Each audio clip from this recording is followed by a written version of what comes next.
Hello BookTube and welcome to part 12 of Science Fiction and Fantasy, the continuing 2020 tour of my library. We have now moved from one side of the double-sided shelving unit to the other. So let's get started. First up is J Reg by Stephen Brust. I think this is part of his Vlad Talta series, but I don't know necessarily if there's a proper name for it. I picked it up from Golden's Plug Exchange ages ago. Well, not quite ages ago, but a few years ago. Next up is Wizard at Large, Book 3 in the Magic Kingdom of Landovers series by Terry Brooks. Picked this up from the Friends of the Library Book Selling Nook at the West Waco Library and Genealogy Center.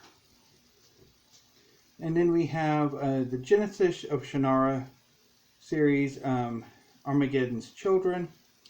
Again, picked up from the Friends of the Library Book Selling Nook. I have a weird reading history with Brooks. I've read 2 books by him. Let me see if this one would have it. I mean, there's a bunch of Brooks novels.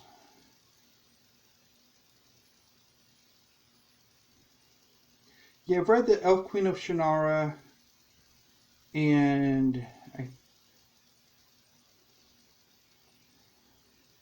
think it was must have been one of the Shannara books, but I thought it was a standalone. Anyway. Yeah. So he's basically written like 1 billion books set in his Shannara universe, which I think's finally come to an end if it hasn't already. Next up is Masks by E.C. Blake. This is the first book in a trilogy. It's about a kingdom in which everybody has masks, but this one young woman, I think she doesn't, or something's wrong with her mask, and she's sent to the mines as punishment, and probably escapes and becomes a rebel. Haven't gotten around to it yet, though. So next we have some collections of short fiction by Clark Ashton Smith. This is The Return of the Sorcerer. This came out about 10 years ago or so, and really put me onto Clark Ashton Smith's writing. I'd originally requested it from my local library, and it ended up being stolen, or having been stolen, and so I interlibrary loaned it. And I love this collection, and I wanted it ever since, and I finally picked it up about a year ago. Next up is a Penguin Classic, which came out a few years ago, I think after The Return of the Sorcerer. This is The Dark Eidolon and Other Fantasies, and a lovely Penguin Classic edition, which I read earlier this year and quite enjoyed. Next up is an older collection of Clark Ashton Smith's work, Lost Worlds, which I read last year in about April, it was April, because I went with my mom to Scott and White, and I read that while she was being examined. Next up is a novel by Troy Carroll Butcher, book 1 in the Fallen Gods War, Lies of Descent. This is about a culture of warriors who've taken over this land and who sort of basically like have children with outsiders and basically raise them up and stuff. I read it late last year, and I thought it was okay, but yeah, I'll probably come back to it eventually, especially if there's a book 2 coming out. Which I've looked and I haven't seen anything, so I don't know. Next up is a book I've talked about quite a few times this year. The House in the Swirling Sea by T.J. Klune. It's about a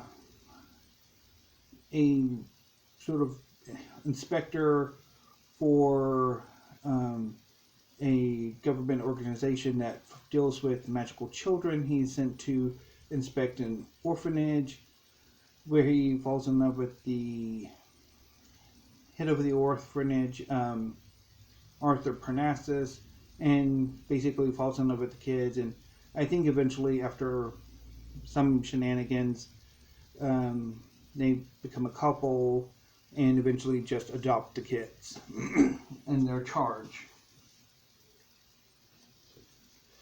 Here's a bind up of the Night Angel trilogy by Brent Weeks. It's about a young man who becomes an assassin. Picked it up from Golden's Book Exchange ages ago. This is an anthology by Anne and Jeff Vandermeer. This is the first steampunk anthology, which I really like. It's got some really good stories in here, particularly the one by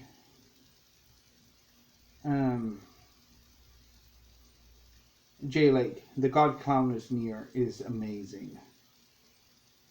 And also I think the Celine Gardening Society by Molly Brown and 72 Letters by Ted Chiang are also really good. Oh, yeah. Another bind up I have is the Book of Scathe, The Adventures of Eric John Stark by Lee Brackett. This is a I got from my local library. It was withdrawn, and I bought it from the Friends of the Library book sale. And it includes the Ginger Star, the Hounds of Scathe, and the Reverse of Scathe.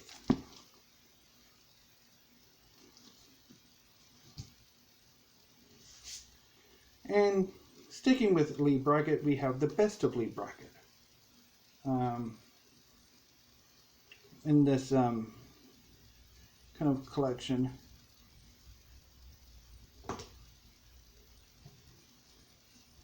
And next we have Stillcrow Saga by Paul Kruger. So this was one of the books I bailed on this past year, and actually so far the only bail redemption that actually worked. Second one. I'm forgetting Space Opera by Catherine Valenti, but this is the second one of the only two that bail redeemed, or bail redemption redeemed. It's a East Asian inspired fantasy in which a young soldier is tasked with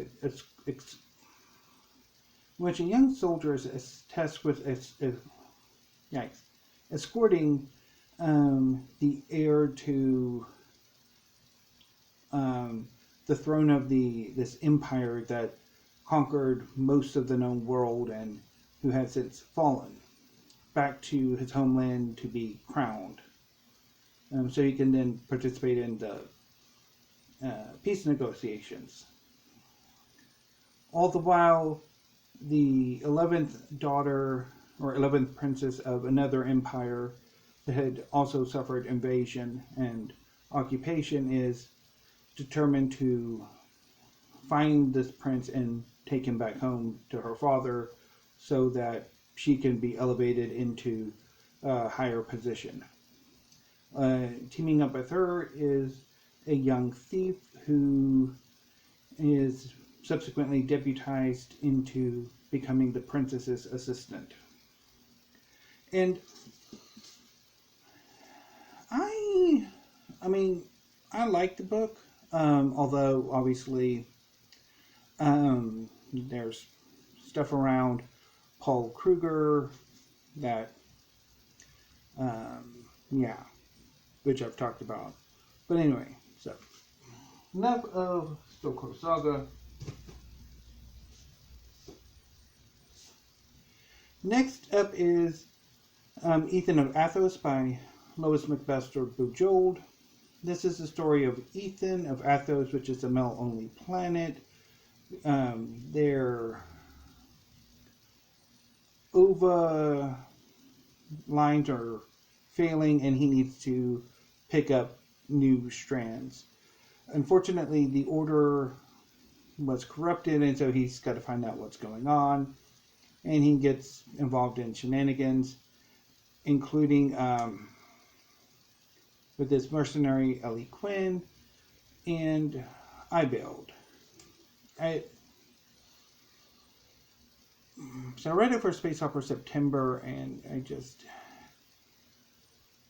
I really did not like the depiction of homosexuality in the book.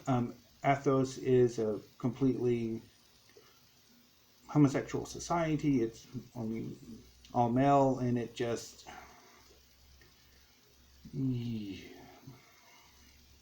really bad. So next up we have some books in a series, a trilogy. Somewhere around here is the other book. First up is The Obsidian Heart and The Pillars of Sand. I read the first book in the series. Well, this is the third part. Anyway, so I read, or I bailed on the first book in the trilogy. It just didn't quite work for me, but I'm going to come back to it. Speaking of problematic writers, The Myths of Avalon by Zimmer Bradley. This is an Arthurian fantasy focusing on Morgan Le Fay, and that's all I'm going to say about it.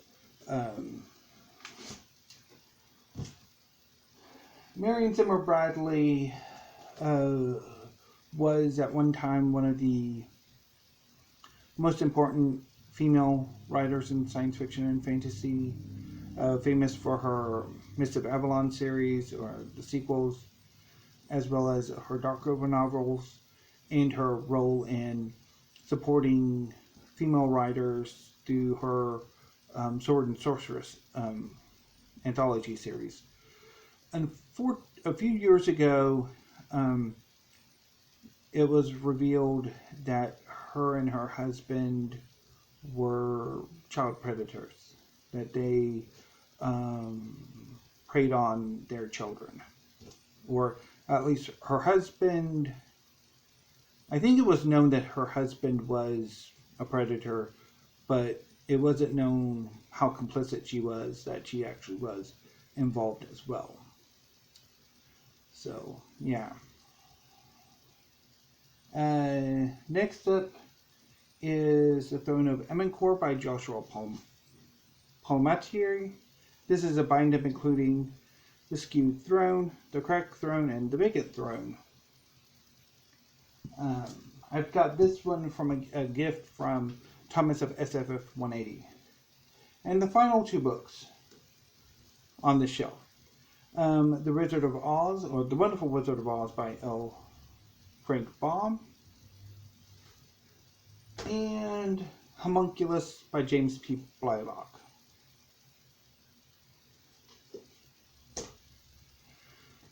So that concludes part 12. Tomorrow will be part 13 and 14. 14. And then Wednesday will be 15 and 16. And then Wednesday we'll wrap it up with 17 and 18. Anyway, BookTube. So